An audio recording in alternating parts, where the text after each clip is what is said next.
Okay. ആഹ് അപ്പൊ basic ആയിട്ടുള്ള terms ആണ് നമ്മൾ നോക്കുന്നത്. അതില് നമുക്ക് ഏറ്റവും കൂടുതൽ വരുന്ന ടേമിൽ ഒന്നാണ് ഈ കെവിഎ റേറ്റിംഗ് എന്ന് പറയുന്നത്. ഈ കെവിഎ റേറ്റിംഗ് എന്ന് പറയുന്നത് നമ്മളെ ട്രാൻസ്ഫോമറിന്റെ റേറ്റിംഗ് ആണ്. സോ ഈ നമ്മൾ ഏതൊരു സിസ്റ്റം ഡിസൈൻ ചെയ്താലും ഒരു എച്ച്ടി കൺസ്യൂമർ അവിടെ വന്നാൽ അയാൾക്ക് നമ്മളൊരു കെവിഎ റേറ്റിംഗ് നമ്മൾ കൊടുക്കേണ്ടതായിട്ട് വരും. അല്ലെങ്കിൽ ഒരു ട്രാൻസ്ഫോമർ സപ്ലൈ ചെയ്യേണ്ടതായിട്ട് വരും. ആ സപ്ലൈ ചെയ്യുമ്പോൾ ആ ട്രാൻസ്ഫോമറിന്റെ റേറ്റിംഗ് ആണ് ഈ കെവിഎ എന്ന് പറയുന്ന. അതിനെ നമ്മൾ അപ്പാരന്റ് പവർ എന്നാണ് വിളിക്കുന്നത്. ഇതൊന്നും നോക്കണ്ട. ഇതൊക്കെ നമുക്ക് ഇന്നത്തെ ക്ലാസ്സിൽ ഈ അപ്പാരന്റ് പവർ എന്താ, ആക്റ്റീവ് പവർ എന്താ, പിന്നെ അതുപോലെ റിയാക്റ്റീവ് പവർ എന്താന്നുള്ള എല്ലാ കാര്യങ്ങളും നമ്മൾ പറയുന്നുണ്ട്.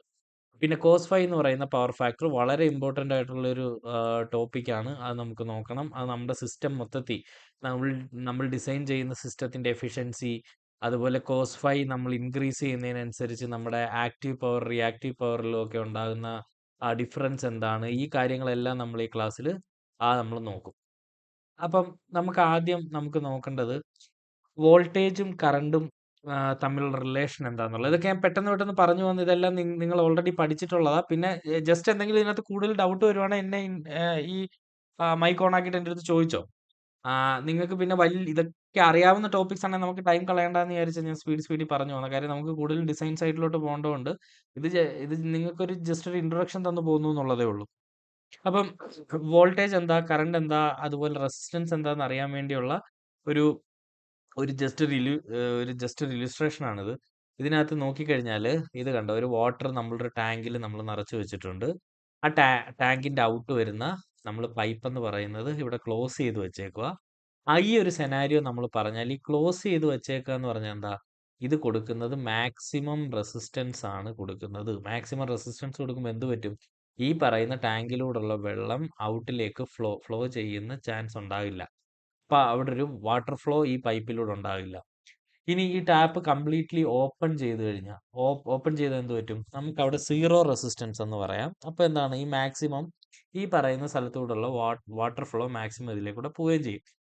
ഇതാണ് നമ്മൾ കോളേജിൽ പഠിച്ച നമ്മുടെ ഒരു കൺസെപ്റ്റ്. അതായത് നമുക്കൊരു നമുക്കൊരു കണ്ടക്ടർ ഉണ്ട്. സേ അത് കോപ്പറോ അല്ലെങ്കിൽ അലൂമിനിയോ ഏത് ടൈപ്പ് കണ്ടക്ടർ ആയിക്കോട്ടെ. ആ കണ്ടക്ടറിന് ആ പറയുന്ന കണ്ടക്ടറിനകത്തൂടെ നമ്മുടെ ഈ പറയുന്ന ഇലക്ട്രോൺസ് മൂവ് ചെയ്ത് ഒരു സർക്യൂട്ട് ക്ലോസ് ചെയ്യുമ്പോഴാണ് നമുക്കൊരു ഒരു സർക്യൂട്ട് കംപ്ലീറ്റ് ആയി അല്ലെങ്കിൽ ഒരു ചാർജ് ഫ്ലോ നടക്കുന്നു എന്ന് നമ്മൾ പറയുന്നത്.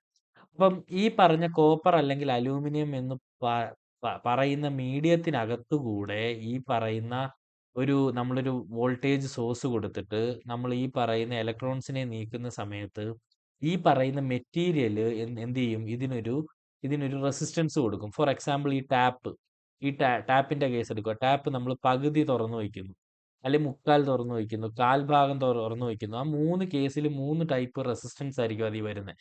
നമുക്കൊരിക്കലും വാട്ടറിന്റെ പ്രഷർ വെച്ച് ഇതിനെ കമ്പയർ ചെയ്യാൻ പറ്റില്ല. ഞാൻ പറയുന്നതിന്റെ എക്സാമ്പിൾ നിങ്ങൾക്ക് ക്ലിയർ ആകാൻ വേണ്ടിയിട്ടാ. അപ്പം നമ്മളൊരു കോപ്പർ യൂസ് ചെയ്യുമ്പോൾ ഉള്ള റെസിസ്റ്റൻസ് ആയിരിക്കത്തില്ല അലൂമിനിയം കൊടുക്കുന്നത്. ആ റെസിസ്റ്റൻസ് ആയിരിക്കത്തില്ല നമ്മുടെ പ്ലാറ്റിനം കൊടുക്കുന്നത്. അല്ലെങ്കിൽ ആയിരിക്കത്തില്ല ഇനിയിപ്പം വേറെ ഏതെങ്കിലും ഒരു മെറ്റീരിയൽ ഗോൾഡ് യൂസ് ചെയ്ത ആയിരിക്കത്തില്ല വരുന്നത്. നമ്മൾ ഏറ്റവും കൂടുതൽ യൂസ് ചെയ്യുന്ന രണ്ട് മെറ്റീരിയൽസ് കോപ്പറും അലൂമിനിയം ആണ്. നമ്മുടെ ഈ പറയുന്ന ഡിസൈൻ സൈഡിൽ, ഈ പറയുന്ന ബിൽഡിംഗ് നമ്മൾ ഈ എല്ലാ ഡിസൈൻ ചെയ്യുന്ന സമയത്ത് നമ്മൾ ഏറ്റവും കൂടുതൽ കാണുന്ന ആ രണ്ട് ടൈപ്പ് ഓഫ് കേബിൾസ് എന്ന് പറഞ്ഞാൽ കോപ്പറും അലൂമിനിയവും. അത് ഒന്ന് AYFI കേബിൾസ് എന്ന് പറയും, ഒന്ന് XLPE കേബിൾസ് എന്ന് പറയും. ഇതിനെപ്പറ്റി നമുക്ക് പഠിക്കാനുണ്ട്. ഞാനത് കുറച്ചും കൂടെ നമ്മുടെ ക്ലാസ് അഡ്വാൻസ് ചെയ്യുന്ന സമയത്ത് ഞാൻ പറഞ്ഞുതരാം.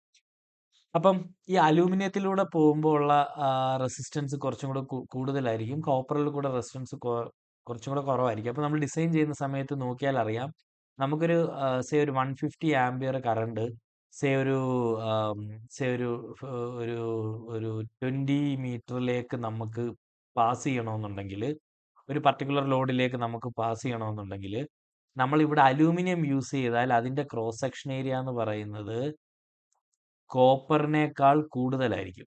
അതിന്റെ കാരണം എന്താന്ന് വെച്ചാൽ കോപ്പറിൽ നമുക്ക് ഈ ചാർജ് ഫ്ലോയിങ് നടക്കുന്ന സമയത്ത് അവിടെ നമുക്ക് റെസിസ്റ്റൻസ് അവിടെ കുറവാണ് വരുന്നത്. അപ്പോൾ എന്താണ്, നമുക്ക് അലൂമിനിയം യൂസ് ചെയ്യുമ്പോൾ കുറച്ചും കൂടെ വലിയ ക്രോസ് സെക്ഷൻ ഏരിയ ഉള്ള കേബിൾ യൂസ് ചെയ്യണം ആസ് കമ്പയർ ടു അലൂമിനിയം. ഇതൊക്കെ നമുക്ക് ആ ഡിസൈൻ സൈഡിൽ വരുമ്പോൾ കേബിൾ സെലക്ഷൻ വരുന്ന സമയത്ത് ഞാൻ ഓരോന്നായിട്ട് പറഞ്ഞുതരാം.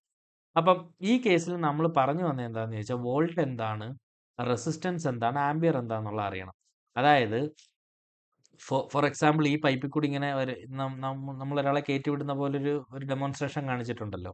ഈ ആളെ നമ്മൾ ഈ വോൾട്ടിന്റെ സഹായം ഇല്ലാതെ ഇതിനകത്തൂടെ കയറ്റി വിടാൻ നോക്കിയാൽ ഇയാൾ പോയില്ല. പുള്ളിക്ക് ഒരു പുഷ് വേണം. ആ പുഷ് ചെയ്യുന്ന ആളെയാണ് നമ്മൾ വോൾട്ടേജ് എന്ന് വിളിക്കുന്നത്. ഓക്കെ. അത് കടന്നു പോകാതിരിക്കാൻ വേണ്ടി മാക്സിമം ട്രൈ ചെയ്യുന്ന ആളെയാണ് റെസിസ്റ്റർ എന്ന് നമ്മൾ വിളിക്കുന്നത്, അല്ലെ റെസിസ്റ്റൻസ് ഓഫ് ദ മെറ്റീരിയൽ എന്ന് വിളിക്കുന്നത്. ഈ കടന്നു പോകുന്നതിനെയാണ് നമ്മൾ ശരിക്കും ആംബിയർ അല്ലെങ്കിൽ കറന്റ്, ശരിക്കും പറഞ്ഞാൽ ആംബിയർ എന്ന് പറയുന്നത് തെറ്റാണ്. അത് ശരിക്കും ചാർജ് ആണ്. ആ ചാർജ് എന്ന് വിളിക്കുന്നത് ഈ പറയുന്ന ഈ വോൾട്ടേജിന്റെ പുഷ് കാരണം ഈ പറയുന്ന കണ്ടക്ടറിലൂടെ പാസ് ചെയ്യുന്ന ആളെയാണ് നമ്മൾ പറയുന്നത്. നമുക്ക് ഇതിന്റെ ഒരു കുറച്ചും കൂടെ നമുക്ക് മനസ്സിലാക്കാവുന്ന ഒരു എക്സാമ്പിൾ ഞാൻ പറഞ്ഞുതരാം. ഈ പറയുന്ന നോട്ട്സ് ഒക്കെ ഞാൻ അയച്ചു തരാം. ഇത് ക്ലിയർ ആയെങ്കിൽ ഇനി ഞാൻ കൂടുതലായിട്ട് ഇത് എക്സ്പ്ലെയിൻ ചെയ്യുന്നില്ല. ഇതിന്റെ ഒരു സിമ്പിൾ ഒരു എക്സാമ്പിൾ ഇപ്പം ഈ ഒരു കാര്യം നോക്കിക്കഴിഞ്ഞാൽ നിങ്ങൾക്ക് പെട്ടെന്ന് മനസ്സിലാവും. അതായത് ഇപ്പം ഞാൻ പറഞ്ഞെന്താ ആ ഒരു ഡെമോൺസ്ട്രേഷൻ കാണിച്ചതിൽ നമ്മളിതാ ഇതുപോലെയാണ് ഒരു ഡെമോൺസ്ട്രേഷൻ കാണിച്ചത്. ഇതിനകത്തൂടെ നമ്മൾ ഒരു റെസിസ്റ്റൻസ് ഉണ്ട് നമുക്ക്. ഇതിനകത്തൂടെ നമ്മൾ ആംബിയർ കറണ്ട് കടത്തി വിടുന്നു. വോൾട്ടേജ് എന്ത് ചെയ്യുന്നു? ഇതിനെ പുഷ് ചെയ്യുന്നു. ഓക്കെ. ഇത് മനസ്സിലാക്കാൻ ഏറ്റവും നല്ല എക്സാമ്പിൾ ഇതാ. അതായത് ഇലക്ട്രിസിറ്റിയുടെ എഫക്ട്സ് നമുക്ക് എന്തൊക്കെ, ഇലക്ട്രിക് ഷോക്ക് എങ്ങനെ നമുക്ക് വരുന്നു എന്നുള്ള അറിഞ്ഞാൽ ഇതിന്റെ ഒരു ഏകദേശം ഒരു ധാരണ നമുക്ക് കിട്ടും. അതായത് വീട്ടിൽ നമുക്കൊരു 3 പിൻ പ്ലഗ് ഉണ്ട്. ഈ 3 പിൻ പ്ലഗിൽ നമ്മൾ എന്താ ചെയ്യുന്നത്? ഒരു എർത്ത് കാണും, ഒരു ഫേസ് കാണും, ന്യൂട്രൽ കാണും. നമുക്ക് ശരിക്കും വീട്ടിൽ തന്നേക്കുന്ന സപ്ലൈ എന്ന് പറയുന്നത് ഒരു സിംഗിൾ ഫേസ് സപ്ലൈ ആണ്. Single phase supply. Single phase supply എന്ന് പറഞ്ഞാൽ 230 അപ് ടു 240 വോൾട്ട് വരെയുള്ള 50 ഹെർട്സിലുള്ള സപ്ലൈ ആണ് നമ്മൾ സിംഗിൾ ഫേസ് സപ്ലൈ എന്ന് വിളിക്കുന്നത്. അപ്പം ഈ ഫേസും ന്യൂട്രലും തമ്മിലുള്ള വോൾട്ടേജ് നമ്മൾ എടുത്തു കഴിഞ്ഞാൽ നമുക്ക് കിട്ടുന്ന 230 അപ് ടു 240 വോൾട്ടിനകത്തുള്ള ഒരു വോൾട്ടേജ് ആയിരിക്കും നമുക്ക് നോർമൽ കേസിൽ വരുന്നത്. വോൾട്ടേജ് ഫ്ലക്ച്വേഷൻ വരുന്ന കാര്യങ്ങൾ നമ്മൾ എടുക്കുന്നില്ല. ഒരു നോർമൽ കേസിലുള്ള സിംഗിൾ ഫേസ് സപ്ലൈ ഇതായിരിക്കും. അപ്പം ഈ ഒരു 3 ഫേസ് സപ്ലൈയിലേക്ക് ഇപ്പോൾ ഒരാൾ വന്ന് നമ്മുടെ ഒരു ഹ്യൂമൻ ബീയിങ് വന്നിട്ട് ഇതിൽ പോയി നമ്മൾ ഫേസിൽ പോയി നമ്മൾ കൈയിട്ട്, അല്ലെ ഫേസുമായിട്ട് നമുക്ക് കോണ്ടാക്ട് വന്നു. കോണ്ടാക്ട് വരുന്ന സമയത്ത് എന്താ പറ്റുന്നത്? ഇതാണ് നമ്മുടെ ഗ്രൗണ്ട് എന്ന് പറയുന്നത്. അപ്പോൾ എന്ത് പറ്റും? ഈ ആളിൽ ത്രൂ ഈ സർക്യൂട്ട് കംപ്ലീറ്റ് ആവും, അല്ല ഈ ആളിൽ ത്രൂ ഇതിലേക്ക് കൂടി സർക്യൂട്ട് കംപ്ലീറ്റ് ആയി ഗ്രൗണ്ടിലേക്ക് ചാർജ് ഫ്ലോ തുടങ്ങി. ഓക്കെ. ഒരു ശരാശരി ഒരു മനുഷ്യന് സഫോക്കേറ്റ് ആയി, അതായത് അയാൾ മരിക്കാനുള്ള സാധ്യത വരുന്ന, ഹാർട്ട് സ്റ്റോപ്പ് ചെയ്യുന്ന സാധ്യത വരുന്നത് ഇതിൽ കൂടെ, ആ പുള്ളിയുടെ ശരീരത്തിൽ കൂടെ 100, ഇത് മില്ലി ആംബിയർ ആണ്, 100 മില്ലി ആംബിയർ, ഒരു ആംബിയർ പോലും വേണ്ട, വെറും 100 മില്ലി ആംബിയർ പുള്ളിയുടെ ദേഹത്തൂടെ കടന്ന് ഗ്രൗണ്ട് ആയി കഴിഞ്ഞാൽ പുള്ളിയുടെ ഹാർട്ട് സ്റ്റോപ്പ് ചെയ്യാനുള്ള സാധ്യത, അതിനെ നമ്മൾ വിളിക്കുന്നത് ഫിബ്രിലേഷൻ ലെവൽ എന്നാണ്. Fibrillation level. ഈ ഫിബ്രിലേഷൻ ലെവൽ കൊണ്ട് ഉദ്ദേശിക്കുന്നത് എന്താണെന്ന് ചോദിച്ചാൽ നമ്മുടെ ഹൃദയം വർക്ക് ചെയ്യുന്നത്, നമ്മൾ കേട്ടില്ലേ പേസ് മേക്കർ എന്ന് പറഞ്ഞൊരു സംഭവം, നമ്മുടെ ഹൃദയത്തിലേക്ക് ഒരു പൾസ് കൊടുക്കുന്നതുകൊണ്ടാണ് ആ ഒരു റെഗുലർ പൾസിങ്ങിലാണ് നമ്മുടെ ഹാർട്ട് പമ്പ് ചെയ്യുന്നത്. അപ്പം ഈ പറയുന്ന ഒരു സൈൻ വേവ് നമ്മുടെ ദേഹത്തൂടെ കടന്നു പോകുന്ന സമയത്ത് എന്താ പറ്റുന്നത്? ആ ഒരു പർട്ടിക്കുലർ ഒരു താളത്തിലുള്ള ഒരു പൾസിങ് നമ്മുടെ ശരീരത്തിൽ നിൽക്കുകയും നമ്മുടെ ഹൃദയം സ്റ്റോപ്പ് ആവുകയും ചെയ്യും. അതുകൊണ്ടാണ് അവിടെ ഹാർട്ട് സ്റ്റോപ്പ് ചെയ്യും, ഫിബ്രിലേഷൻ ലെവൽ ആവുക എന്ന് പറയുന്നത്. അപ്പം ഇനിയിപ്പോൾ നമ്മൾ ഇതിന്റെ ചെറിയ കേസസ് എടുക്കാം. നമുക്ക് ജസ്റ്റ് ഒരു 1 മില്ലി ആംബിയർ ഒക്കെയാണ് കടന്നു പോകുന്നതെങ്കിൽ നമ്മുടെ ശരീരത്തിൽ അത് അറിയുക പോലും ഇല്ല. 2 മില്ലി ആംബിയർ എന്നൊക്കെ പറഞ്ഞാൽ ജസ്റ്റ് നമുക്കൊരു മൈൽഡ് ഷോക്ക് പോലെ നമുക്ക് കിട്ടും. 5 മില്ലി ആംബിയർ എന്ന് പറഞ്ഞാൽ നമ്മുടെ വീട്ടിൽ നമ്മളിപ്പം എന്താണ് നമ്മുടെ എന്താ RCCB എന്നൊക്കെ പറയുന്നത്, ഇത് GFC അല്ല, ഇപ്പം നമ്മൾ പറയുകയാണെങ്കിൽ RCCB, RCBO പോലത്തെ അതൊക്കെ നമുക്ക് പഠിക്കാനുണ്ട്. നമുക്ക് വരുന്ന വഴി ഞാൻ പറഞ്ഞുതരാം. അതൊക്കെ ഓരോ എക്യുപ്മെന്റ്സ് ആണ്. അപ്പൊ പറയുന്ന ആൾക്കാരെ നമ്മൾ 10 മില്ലി ആംബിയർ അല്ലെ 30 മില്ലി ആംബിയറിലായിരിക്കും ഇയാൾ ട്രിപ്പ് ആകുന്നത്. ആ ട്രിപ്പ് ആകാനുള്ള കാരണം എന്താണെന്ന് ചോദിച്ചാൽ നമ്മൾ 30 മില്ലി ആംബിയർ വരെയൊക്കെ നമുക്ക് സേഫ് ആയിട്ട് ഒരു ഹെൽത്തി മനുഷ്യന് എൻ്റെ ശരീരത്തിൽ കൂടെ ഈ 230 വോൾട്ട് കടന്നു പോയാൽ ആൾക്ക് സേഫ് ആയിട്ട് നിൽക്കാൻ പറ്റുള്ളൂ. ആ കാരണം കൊണ്ടാണ് നമ്മൾ നമ്മുടെ വീട്ടിലെ ഡിസ്ട്രിബ്യൂഷൻ ബോർഡ് പോയി തുറന്നു നോക്കുക. ആ ഡിസ്ട്രിബ്യൂഷൻ ബോർഡ് തുറന്നു നോക്കുമ്പോൾ ഫസ്റ്റ് ഒരാൾ ഇരിക്കുന്ന കാണാം. മിക്കവാറും അത് RCCBയോ RCBയോ ആയിരിക്കും അവിടെ വെച്ചേക്കുന്നത്. ആ പറയുന്ന ഡിവൈസിന്റെ റേറ്റിംഗ് നോക്കി അത് ഈ 30 മില്ലി ആംബിയർ എന്നായിരിക്കും. മോസ്റ്റ് പ്രോബബിളി എല്ലാ ഹൗസ് ഹോൾഡിലും നമ്മൾ വെച്ചേക്കുന്നത് 30 മില്ലി ആംബിയർ ആയിരിക്കും. അപ്പം ഇതിന്റെ അർത്ഥം എന്താന്ന് വെച്ചാൽ 30 മില്ലി ആംപിയർ ഈ ഒരു കേസിൽ ഈ നമ്മുടെ ദേഹത്തൂടെ കടന്നു പോകുന്ന ഒരു അവസ്ഥ വന്നു കഴിഞ്ഞാൽ ഇയാള് ഇതിനെ ഇതിനെ ട്രിപ്പാക്കും. അതാണ് അതിന്റെ ബേസിക് ആയിട്ടുള്ള ഒരു കൺസെപ്റ്റ് എന്ന് പറയുന്നത്. അപ്പം അപ്പം നമുക്കപ്പൊ ഇത് കുറച്ചും കൂടെ കഴിഞ്ഞാല് നമുക്ക് ഒരു 10 മില്ലി ആംപിയർ ഒക്കെ പറഞ്ഞാല് ഒരു ലെറ്റ് ഗോ ലെവൽ എന്നൊക്കെ വേണേ പറയാം. 20 മില്ലി ആംപിയർ വരുമ്പോൾ മസിൽ കോൺട്രാക്ഷൻസ് വരും. 30 മില്ലി ആംപിയർ ശരിക്കും നമ്മുടെ ദേഹത്തൂടെ കടന്നു പോയാൽ നമുക്ക് സഫോക്കേഷൻ വരും. ഇനി ബാക്കിയുള്ള കാര്യങ്ങൾ ഞാൻ പറഞ്ഞ പോലെ 100 മില്ലി ആംപിയർ ആയി കഴിഞ്ഞാൽ ഹൃദയം സ്റ്റോപ്പ് ആവും. 30 മില്ലി ആംപിയർ നമുക്ക് ബ്രീത്തിങ് ഇല്ല. 900 ആകുമ്പോഴത്തേക്ക് നമ്മുടെ ശരീരത്ത് ബേണിംഗ് ഉണ്ടാവും. ഇനി 1 ആംപിയർ അതായത് 1000 മില്ലി ആംപിയർ എന്ന് പറഞ്ഞാല് 1 ആംപിയർ എന്ന് പറഞ്ഞാൽ അതിന്റെ അർത്ഥം എന്താ? ഒരു 100 വാട്ട് ബൾബിനെ കത്തിക്കാനുള്ള കറണ്ട് ആണ് ഇതിലൂടെ നമ്മുടെ ശരീരത്തിലൂടെ കടന്നു പോകുന്നത്. ഈ 100 ഒക്കെ വരും. അപ്പോഴത്തേക്കൊക്കെ ആള് കരിഞ്ഞ് ഒരു പരുവാവും. അപ്പം ഈ കേസ് എന്താ ഇവിടെ പറഞ്ഞതെന്ന് ചോദിച്ചാല് ഫസ്റ്റ് റീസൺ ഇപ്പം ഇപ്പൊ ഈ കേസിൽ ഇപ്പൊ നമ്മൾ നോക്കിയപ്പോൾ നമുക്ക് 2 മില്ലി ആംപിയർ മൈൽഡ് ഷോക്കേ ഉള്ളൂ. ഓക്കെ, 2 മില്ലി ആംപിയർ മൈൽഡ് ഷോക്കേ ഉള്ളൂ. അപ്പം നമ്മൾ നോക്കുമ്പോൾ നമ്മുടെ വീട്ടിന്റെ മേളിൽ കൂടെ അല്ലെ പോസ്റ്റിൽ കൂടെ നമുക്ക് 11 കെ വി ലൈൻ പോകുന്നുണ്ട്. അപ്പൊ നോക്കുമ്പോ എന്നാ പിന്നെ 11 കെ വി ലൈനിൽ പോയി പിടിച്ച് 2 മില്ലി ആംപിയർ അടിക്കുമ്പോഴത്തേക്ക് മൈൽഡ് ഷോക്കേ വരുവുള്ളൂ എന്ന് പറഞ്ഞ് പോയി പിടിച്ചു കഴിഞ്ഞാലുള്ള പ്രശ്നം അവിടെ ഒരു ഫാക്ടർ മാറി. ആര്? ഈ വോൾട്ടേജ് എന്ന് പറയുന്ന ഫാക്ടർ അവിടെ മാറി. അതിന്റെ കാരണം ഇത് നോക്കുക. നേരത്തെ പറഞ്ഞ പോലെ വോൾട്ടേജ് ആണ് ഈ ആംബിയറിനെ പുഷ് ചെയ്ത് ആ, എന്താണ് നമുക്ക് ഗ്രൗണ്ട് ചെയ്യിപ്പിക്കുന്നത്. അപ്പം നമ്മൾ ഈ പറഞ്ഞ കേസിൽ എന്താ പറ്റിയേ? ഈ പറയുന്ന ഒരാള് പോയിട്ട് ഇവിടെ 230 വോൾട്ടിലാണ് പിടിച്ചേക്കുന്നത്. അപ്പൊ ആ 230 വോൾട്ടിന്റെ ഒരു പവർ ആയിരിക്കത്തില്ല ഒരു 11 കെ വി പോയി പിടിച്ച. കാര്യം എന്താ അവിടെ അവിടെ കുറച്ചും കൂടെ പുഷ് കൂടുതല. അപ്പം ഇത് ബേസിക്കലി നമ്മുടെ ഹ്യൂമൻ ബോഡി ആണെങ്കിലും ഒരു റെസിസ്റ്റൻസ് ഉണ്ട് ഹ്യൂമൻ ബോഡിക്ക്. അതായത് നമുക്ക് ബോൺസ് ഉണ്ട്, മസിൽസ് ഉണ്ട്, നമുക്ക് ഡെഡ് ടിഷ്യൂസ് ഉണ്ട്, പിന്നെ അതുപോലെ അകത്ത് നമ്മുടെ വാട്ടർ കണ്ടന്റ് ഉണ്ട്. ഇതെല്ലാം കൂടെ ചേർന്ന് നമുക്കൊരു ബേസിക് ഒരു റെസിസ്റ്റൻസ് ഉണ്ട്. അപ്പൊ ആ റെസിസ്റ്റൻസിനെ കൂടുതൽ പുഷ് ചെയ്യുന്ന വോൾട്ടേജ് വന്നു കഴിഞ്ഞാൽ നമുക്ക് എന്ത് ചെയ്യും?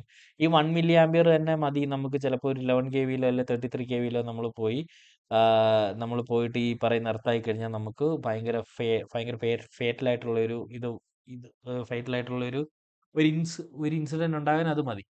ഇനി അതിന്റെ നേരെ തിരിച്ചൊരു എക്സാമ്പിൾ എടുത്ത് നോക്ക്. നമ്മൾ വീട്ടിൽ വീട്ടിൽ നമ്മൾ ചാർജർ യൂസ് ചെയ്യുന്നു, അല്ലെ ബാറ്ററി ഇല്ലേ നമ്മൾ കടയിൽ നിന്ന് വാങ്ങിക്കുന്ന സാധാ DC ബാറ്ററി ഒക്കെ നമ്മൾ നോക്കുന്നത് എങ്ങനെ? അതിൽ നമ്മൾ പവർ ഉണ്ടോ എന്ന് നോക്കുന്നത് എങ്ങനെ? ആ ബാറ്ററിയുടെ നെഗറ്റീവിൽ നമ്മൾ പിടിച്ച് പോസിറ്റീവ് എടുത്ത് ജസ്റ്റ് ആക്കി വെച്ച് കൊടുക്കും. അപ്പൊ ഒരു ഇതുണ്ടെങ്കിൽ നമുക്ക് ഓക്കെ. ശരിക്കും പറഞ്ഞാൽ ആ സമയത്ത് നമ്മൾ ടെസ്റ്റ് ചെയ്യുന്നതിലുള്ള കറണ്ട് ചിലപ്പം 30 മില്ലി ആംപിയർ അല്ലെ 100 മില്ലി ആംപിയറിന്റെ മുകളിലായിരിക്കും. പക്ഷെ അവിടുത്തെ വോൾട്ടേജ് കമ്പാരിറ്റീവ്ലി എത്രയേ ഉള്ളൂ? പറഞ്ഞാൽ ഒരു 12 വോൾട്ടോ അല്ലെ 24 വോൾട്ടോ അല്ലെ 5 വോൾട്ടോ ഒക്കെ കാണത്തുള്ളൂ. ഇനി വേണ്ട, നമ്മുടെ മൊബൈലിന്റെ ചാർജർ ഈ പറഞ്ഞ സാധനം ഏറ്റവും എക്സാമ്പിൾ മൊബൈലിന്റെ ഇത് പറയുന്നതായിരിക്കും. അതായത് ഇപ്പൊ 5 ആംപിയറിന്റെ ചാർജർ, 6 ആംപിയറിന്റെ ചാർജർ, 10 ആംപിയറിന്റെ ചാമ്പിയർ, പിന്നെ എന്താണ് ഫാസ്റ്റ് ചാർജർ എന്നൊക്കെ പറഞ്ഞ് നമുക്ക് വരുന്ന സാധനം. അപ്പൊ ആ ഒരു ചാർജറിന്റെ എന്താണ് അറ്റത്ത് പോയി നമ്മൾ കൈ വെച്ചെന്നും പറഞ്ഞ് നമുക്ക് ഷോക്ക് അടിച്ചൊന്നും നമ്മൾ മരിക്കത്തില്ല. 5 ആംപിയർ ഒക്കെ കാര്യം എന്താ? അവിടെ ആ ബാറ്റ് അവിടെ ആ പറയുന്ന എന്താണ് വോൾട്ടേജ് എന്ന് പറയുന്ന ആളുടെ ഇന്റൻസിറ്റി ഭയങ്കര കുറവാണ്. അപ്പൊ ഇവരെല്ലാം തമ്മിൽ റിലേഷൻ ഉണ്ട്. ഈ വോൾട്ടേജ്, കറണ്ട്, റെസിസ്റ്റൻസ് ഒക്കെ തമ്മിൽ ഒരു റിലേഷൻ ഉണ്ട്. ആ റിലേഷനെ നമുക്ക് പറഞ്ഞു തന്ന ആളുടെ പേരാണ് ജോർജ് സൈമൺ ഓം എന്ന് പറയുന്ന ആള്. അയാളൊരു ഫിസിഷ്യൻ ആയിരുന്നു. പുള്ളിക്കാരന്റെ ഏറ്റവും ഫേമസ് ലോ ആണ് ഓംസ് ലോ. നമ്മൾ കോളേജിലൊക്കെ പഠിച്ചിട്ടുണ്ടായിരിക്കും. ഈ ലോ ഇതിനകത്ത് ഇതിന്റെ ഡെഫിനിഷൻ ഒന്നും പഠിക്കുകയൊന്നും വേണ്ട. ഞാൻ പറഞ്ഞത് ഇങ്ങനൊരു ഇതുണ്ട്. ഇതിനകത്ത് എന്താ ആം, അതായത് നമ്മുടെ കറണ്ട് എന്ന് പറയുന്നത് equal to voltage by resistance എന്ന് പറയുന്ന ഒരു റിലേഷനെ ബേസ് ചെയ്താണ് ഇരിക്കുന്നത്.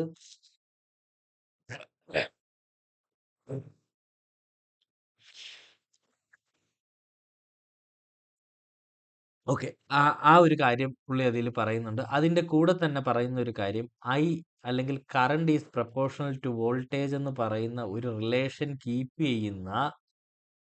ചെയ്യുന്ന ആൾക്കാരെയാണ് നമ്മൾ റെസിസ്റ്റീവ് ആയിട്ടുള്ള ലോഡ്സ് എന്ന് പറയുന്നത്. നമുക്ക് റെസിസ്റ്റീവ് അല്ലാത്ത ഒരുപാട് ടൈപ്പ് ലോഡ്സ് ഉണ്ട്. ഇപ്പം നമ്മുടെ ഡയോഡ്സ് എടുത്താല്, അല്ലെങ്കിൽ നോണോമിക്, അതായത് നമ്മുടെ എന്താ പറയാ, ഇൻഡക്ടേഴ്സ്, അങ്ങനത്തെ കേസസ് ഒക്കെ എടുത്തു കഴിഞ്ഞാൽ അതൊന്നും നമുക്ക് ഈ ഒരു റിലേഷനകത്തേക്ക് നമുക്ക് കൊണ്ടുവരാൻ പറ്റില്ല. അപ്പം അത് നമുക്ക് ക്ലാസ് കുറച്ചും കൂടെ അടുത്ത ഒരു 5-6 ക്ലാസ്സൊക്കെ കഴിയുമ്പോഴത്തേക്ക് നമുക്ക് നമ്മുടെ റെസിസ്റ്റീവ് ലോഡ്സ് ഏതാ, നമ്മുടെ നമ്മുടെ ഇൻഡസ്ട്രിയിൽ വരുന്ന റെസിസ്റ്റീവ് അല്ലാത്ത ലോഡ്സ് ഏതാ, അപ്പോൾ ആ ലോഡ്സ് നമ്മുടെ സപ്ലൈയിലേക്ക് തരുന്ന ആ, എന്താണ് പറയുന്നത്, ചില ചില വ്യത്യാസങ്ങളൊക്കെ സപ്ലൈസിൽ ഉണ്ടാക്കും. അതിനെ നമ്മൾ ഹാർമോണിക്സ് എന്നൊക്കെ പറയും. അപ്പോൾ അങ്ങനത്തെ കാര്യങ്ങൾ എന്തൊക്കെയാണെന്നുള്ളത് നമുക്ക് പതുക്കെ ഓരോ ക്ലാസ് ഫ്രണ്ടിലോട്ട് പോകുന്ന സമയത്ത് നമുക്ക് നോക്കാം. ഇപ്പോൾ ഇത് ജസ്റ്റ് ഒന്ന് പറഞ്ഞു പോയി എന്നുള്ളതേ ഉള്ളൂ.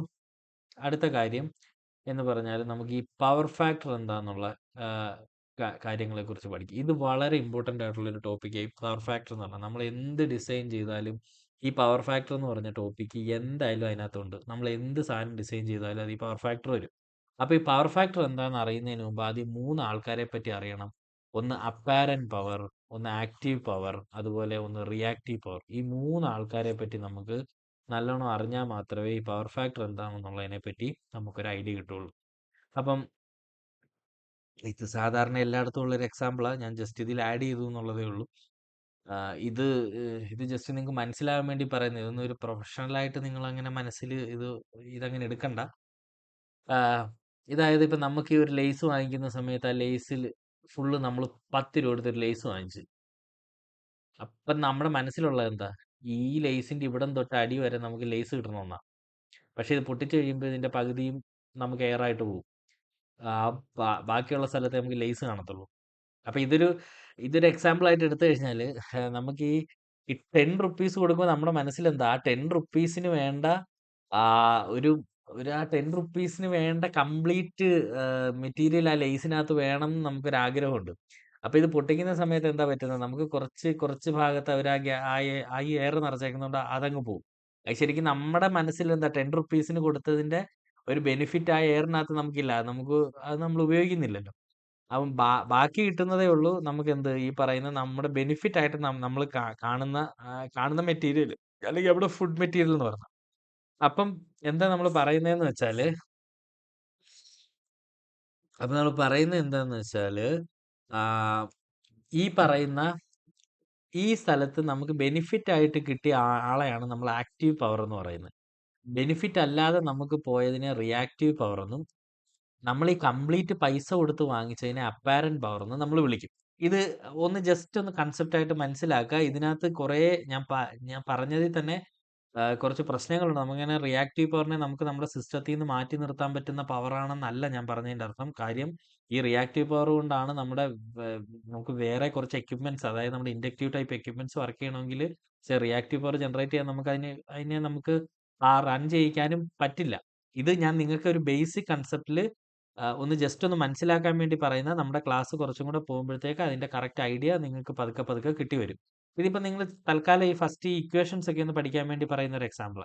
കുറച്ചും കൂടെ ഒരു എക്സാമ്പിൾ പറഞ്ഞാൽ നമ്മുടെ ഇത് എന്താണ്, ഇതിനെ ഒരു ബിയർ അനലോഗി എന്നാണ് പറയുന്നത്. ഇത് ആക്ച്വലി ഫോറിൻ ടെക്സ്റ്റ് ബുക്സിലൊക്കെ ഒരുപാട് ഇവർ പറയുന്ന ഈ പരാമർശിക്കുന്ന ഒരു സാധനം. അതായത് നമ്മളൊരു ബിയർ, പിന്നെ ഒരു ബിയർ ഗ്ലാസ്സിലേക്ക് നമ്മൾ ബിയർ ഒഴിച്ചു കഴിഞ്ഞാൽ ഈ ഈ ഒഴിക്കുന്ന ബിയറിനകത്തുള്ള ഒഴിച്ച് കഴിയുമ്പോഴത്തേക്ക് അതിനകത്ത് കുറേ ഭാഗം ഫോം ആയിട്ട് പോകും. അപ്പൊ ആ ഫോം ആയിട്ട് പോകുന്നത് ശരിക്കും അതിനെ നമ്മൾ റിയാക്റ്റീവ് പവർ എന്നും, അല്ലാതെ നമുക്ക് യൂസബിൾ ആയിട്ട് ബാക്കി കിട്ടുന്നതിനെ നമ്മൾ ആക്റ്റീവ് പവർ എന്നും പറയും. ഈ പറയുന്ന ഫുൾ ഇതിനെ അതായത് ഈ ഫോം ആയിട്ടിരിക്കുന്നതിനെ പ്ലസ് നമുക്ക് യൂസബിൾ ആയിട്ട് കിട്ടിയതിനെ കൂടെ ചേർത്തിട്ടാണ് നമ്മൾ എന്താ അപ്പാരന്റ് പവർ എന്ന് പറയുന്നത്. അപ്പം കുറച്ചും കൂടി എളുപ്പത്തിൽ പറഞ്ഞ, ഒരു ബിയർ ബോട്ടിൽ വാങ്ങിച്ചാല് ആ ബിയർ ബോട്ടിലിനകത്തുള്ള കംപ്ലീറ്റ് സാധനമാണ് KVA എന്ന് പറയുന്നത്. ഈ സാധനത്തിന് ഒരു ഗ്ലാസ്സിലോട്ട് ഒഴിക്കുന്ന സമയത്ത് ഇത് കുറച്ച് ഫോം ആയിട്ട് പോയി കഴിഞ്ഞാൽ ഇതിനെ നമ്മൾ റിയാക്റ്റീവ് പവർ എന്നും, ഈ പറഞ്ഞ ബാക്കി നമുക്ക് യൂസബിൾ ആയിട്ട് കിടക്കുന്നതിനെ ആക്റ്റീവ് പവർ എന്നും നമ്മൾ വിളിക്കുന്നു. ഇനി നമുക്ക് ഈ ബിയറും ലേസും ഒക്കെ മാറ്റി നിർത്തി കഴിഞ്ഞാൽ ഒരു ട്രാൻസ്ഫോമർ എടുക്കാം. ഈ ട്രാൻസ്ഫോമറിനകത്ത് നമ്മൾ എന്തായാലും KVA റേറ്റിംഗ് ആണ് ട്രാൻസ്ഫോമറിന് പറയുന്നത്. അതിന്റെ കാരണം എന്താണെന്നൊക്കെ ഉള്ളത് ഞാൻ പറഞ്ഞുതരാം. നമുക്കൊരു എക്സാമ്പിൾ എടുക്കാം. ഒരു 100 KVA ഉള്ള ഒരു ട്രാൻസ്ഫോമർ. ഈ ട്രാൻസ്ഫോമറിന്റെ ഔട്ടിൽ ഒരുപാട് കൺസ്യൂമേഴ്സ്. ഹലോ സാറേ, കേൾക്കുന്നുണ്ടോ? ഹലോ, സ്ക്രീൻ മാറ്റിയോ? സ്ക്രീൻ സ്ക്രീൻ കാണാൻ ആ പറ്റുന്നുണ്ടോ? ഇപ്പൊ ഓക്കെ. ഓക്കെ. അപ്പം ഓക്കെ ഒരു ഓക്കെ. ഓക്കെ. ഒരു ട്രാൻസ്ഫോമർ നമ്മൾ എക്സാമ്പിൾ ആയിട്ട് എടുക്കുന്നു. ഒരു ട്രാൻസ്ഫോമർ നമ്മൾ എക്സാമ്പിൾ ആയിട്ട് എടുക്കുന്ന സമയത്ത് ഫോർ എക്സാമ്പിൾ ആ ട്രാൻസ്ഫോമറിന്റെ റേറ്റിംഗ് 100 കെവിഎ ആണെന്ന് വയ്ക്കാം. അപ്പൊ 100 കെവിഎ ഉള്ള ഒരു ട്രാൻസ്ഫോമറിന്റെ ഔട്ടിൽ ഒരുപാട് കൺസ്യൂമേഴ്സ് ഉണ്ട്. അപ്പം നമുക്ക് കൺസ്യൂമർ 1, കൺസ്യൂമർ 2, കൺസ്യൂമർ 3 എന്ന് പറഞ്ഞ ഒരുപാട് ആൾക്കാരുണ്ട്. അപ്പം ആഹ് അല്ല, ആ എക്സാമ്പിളിൽ നമുക്കിത് പറയാൻ പറ്റത്തില്ല. ഇതൊരൊറ്റ കൺസ്യൂമറിന് വേണ്ടി മാത്രം വച്ചേക്കുന്ന ഒരു ട്രാൻസ്ഫോമർ ആണെന്ന് വയ്ക്കുക. അതായത് ഒരു എച്ച്ടി കൺസ്യൂമറിന് വേണ്ടി വച്ചേക്കുന്ന ഒരു ട്രാൻസ്ഫോമർ. ഒറ്റ കൺസ്യൂമറേ ഉള്ളൂ ഇതിൽ. ആ കൺസ്യൂമറിന്റെ ആഗ്രഹം എന്തായിരിക്കും? ഈ 100 കെവിഎ എന്ന് പറയുന്ന പവറിനെ കംപ്ലീറ്റ് ആയിട്ട് പുള്ളിക്ക് ഉപയോഗിക്കാൻ പറ്റണം. അല്ലാതെ കുറച്ച് വേസ്റ്റ് ആയി പോവാന്ന് പറയുന്നത് നമുക്കത് ഫീസിബിൾ അല്ല. അപ്പൊ ആ കാരണം കൊണ്ടാണ് നമ്മൾ പവർ ഫാക്ടർ എന്ന് പറയുന്നത്. അതിന് വേറെയും കുറച്ച് കാരണങ്ങളുണ്ട്. അതിന്റെ കാര്യം എന്താണെന്ന് വെച്ചാൽ ഈ വേസ്റ്റ് ആയി പോകുന്ന പവർ എന്ന് പറഞ്ഞാലും ഞാൻ കഴിഞ്ഞ ക്ലാസ്സിൽ പറഞ്ഞില്ലേ നമ്മൾ പവർ ജനറേറ്റ് ചെയ്യുന്നത് നമുക്ക് ഓൾറെഡി നമ്മൾ ജനറേറ്റ് ചെയ്യുന്ന 6 ടൈം ലോസിലാണ് നമ്മുടെ കൺസ്യൂമർ സൈഡിൽ കിട്ടുന്നത്. അപ്പം നമ്മൾ കുറച്ച് പവർ വേസ്റ്റ് ആക്കി കളയാന്ന് പറഞ്ഞാൽ എന്താണ്? ആ വേസ്റ്റ് ആക്കുന്ന പവർ നമ്മൾ ജനറേറ്റ് ചെയ്താലേ നമുക്ക് വേസ്റ്റ് ആക്കാൻ പറ്റുള്ളൂ. അപ്പൊ ആ ഒരു കൺസെപ്റ്റ് മനസ്സിൽ വെക്കുക. ഇപ്പൊ കുറച്ച് എല്ലാം കൂടെ കേൾക്കുമ്പോൾ ഒരു കൺഫ്യൂഷൻ വരും. പക്ഷെ അത് കുഴപ്പമില്ല. പതുക്കെ പതുക്കെ ക്ലിയർ ആവും. ഫസ്റ്റ് ഈ പവർ ട്രയാങ്കിൾ എന്താന്നുള്ളത് മനസ്സിലാക്കുക. അതായത് നമുക്ക് റിയാക്റ്റീവ് പവർ, റിയൽ പവർ അല്ലെങ്കിൽ ഈ റിയൽ പവർ എന്ന് പറയുന്നത് ആക്റ്റീവ് പവർ എന്ന് പറയും. റിയൽ പവർ അല്ലെങ്കിൽ ആക്റ്റീവ് പവർ. ഇത് റിയാക്റ്റീവ് പവർ. ഇതിനെയാണ് പവർ ട്രയാങ്കിൾ എന്ന് വിളിക്കുന്നത്. ഇതിനെ നമ്മളൊരു പവർ ട്രയാങ്കിൾ ആയിട്ട് എടുത്താൽ ഇതിനകത്തുനിന്ന് പവർ ഫാക്ടർ എങ്ങനെയാണ് കണ്ടുപിടിക്കുന്നത്? അല്ലെ കോസ് ഫൈ എന്താണെന്ന് ചോദിച്ചു കഴിഞ്ഞാൽ എന്താണ് ഈ cos phi is equal to adjacent side. അതായത് active power divided by apparent പവറിനെയാണ് നമ്മൾ കോസ് ഫൈ അല്ലെങ്കിൽ പവർ ഫാക്ടർ എന്ന് വിളിക്കുന്നത്. നമുക്ക് അതിന്റെ ഒരു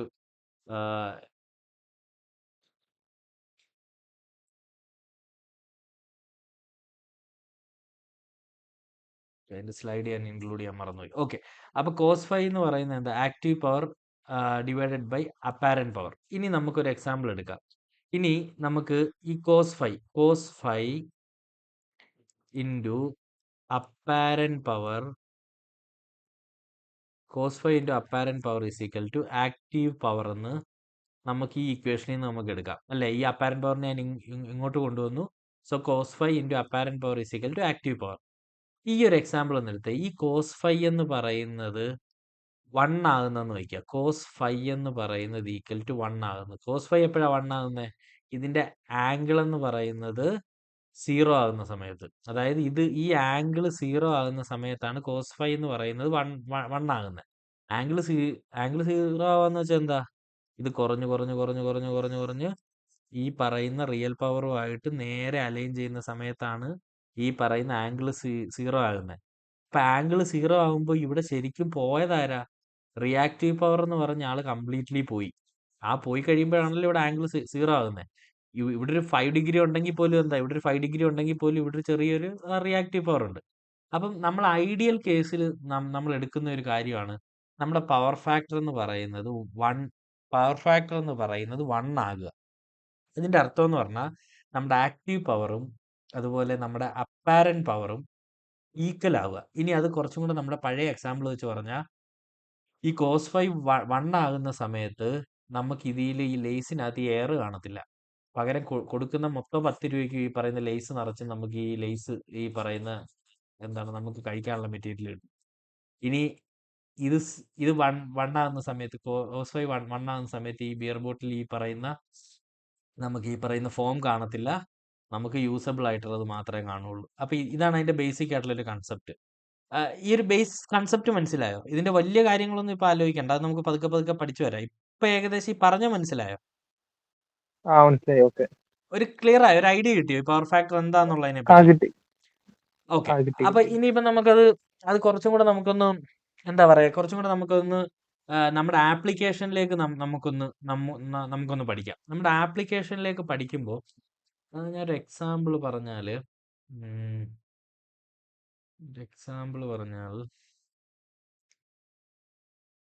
ഓക്കെ. ഇത് ഞാൻ പറഞ്ഞില്ലേ ഈ പറയുന്ന കുറെ ഫസ്റ്റ് നമ്മൾ ഇനിഷ്യൽ സെറ്റിൽ പറയുന്ന കുറെ സംഭവങ്ങളിൽ പിന്നീട് കുറച്ച് ചെറിയ ചെറിയ ചേഞ്ചസ് ഉണ്ടാവും. അത് നിങ്ങൾക്ക് ആദ്യം ആ ഫോർമുല സെറ്റുകളൊക്കെ ഒന്ന് മനസ്സിലാവാൻ വേണ്ടി പറയുന്ന എക്സാമ്പിൾസാ. അപ്പൊ അതങ്ങനെ ഭയങ്കര പ്രൊഫഷണൽ ആയിട്ട് അതിനെ അങ്ങോട്ട് മനസ്സിലോട്ട് എടുക്കണ്ട. ഇപ്പൊ ഈ പറയുന്ന ലേസിന്റെ കാര്യം പറഞ്ഞ പോലെ എടുത്താൽ മതി. ഒരു എക്സാമ്പിൾ എടുത്താൽ നമ്മുടെ വീട്ടിൽ പണ്ട് ഉപയോഗിച്ചുകൊണ്ടിരുന്ന 100 വാട്ട്സിന്റെ ബൾബ് ഉണ്ടല്ലോ. അതായത് ഈ പഴയ ഇൻകാൻഡസെന്റ് ബൾബ് എന്ന് പറയും. നിങ്ങൾ ഉപയോഗിച്ചിട്ടുണ്ടോ എന്ന് എനിക്ക് അറിയത്തില്ല. ഈ 100 വാട്ട്സിന്റെ ബൾബ് എന്ന് പറയുന്നത് പണ്ട് നമുക്ക് ഈ 10 രൂപയ്ക്കൊക്കെ നമ്മുടെ കടയിൽ കിട്ടുന്ന സാധനമായി ഈ ബൾബ് എന്ന് പറയുന്നത്. അത് ഏകദേശം 100 വാട്ട്സ് ആണ്. എന്നാൽ ഒരു മഞ്ഞ വെട്ടമായിരിക്കും. ഒരു ഒരു സേ ഒരു ഒരു പെയിൽ മഞ്ഞ വെട്ടമായിരിക്കും. ഈ ബൾബ് എന്ന് പറയുന്നത് ടങ്സ്റ്റൺ ഫിലമെന്റ് വെച്ചിട്ടുള്ള ഒരു ടൈപ്പ് ബൾബാ. അതെന്ന് വെച്ചാൽ അതിനകത്തൊരു ടങ്സ്റ്റൺ ഇത് കാണും. ഇതിനകത്തൂടെ നമ്മൾ കറണ്ട് കടത്തി വിടുന്ന സമയത്ത് അതിനകത്തുനിന്ന് ലൈറ്റ് ഹീറ്റ് ജനറേറ്റ് ആവും. ഹീറ്റ് ഔട്ട് വരുന്നത് ലൈറ്റ് ആയിട്ടായിരിക്കും. ഈ സംഭവം എന്ന് വെച്ചാൽ പക്കാ റെസിസ്റ്റീവ് ആയിട്ടുള്ള ഒരു ഡിവൈസ് ആണിത്. പക്കാ റെസിസ്റ്റീവ്. പക്കാ റെസിസ്റ്റീവ് കൊണ്ട് ഉദ്ദേശിക്കുന്നത് എന്താണെന്നറിയാമോ? ആ റെസിസ്റ്റൻസിനകത്തൂടെ നമ്മള് ഒരു കറണ്ട് പാസ് ചെയ്ത് കഴിഞ്ഞാല് ഇതിനകത്ത് ഹീറ്റ് ഉണ്ടാവും. ഹീറ്റ് ജനറേറ്റ് ചെയ്യും. പക്ഷേ ഈ പറയുന്ന പോകുന്ന കറണ്ടിനോ വോൾട്ടേജിനോ ഒരു രീതിയിലുള്ള ഫേസ് ഡിഫറൻസും ഉണ്ടാകത്തില്ല. അപ്പോൾ ഫേസ് ഡിഫറൻസ് എന്ന് പറയുന്ന ഒരു പുതിയ ടേം വന്ന് അപ്പോൾ ഒരു കൺഫ്യൂഷൻ ഉണ്ടാവും. ഫേസ് ഡിഫറൻസ് എന്താ?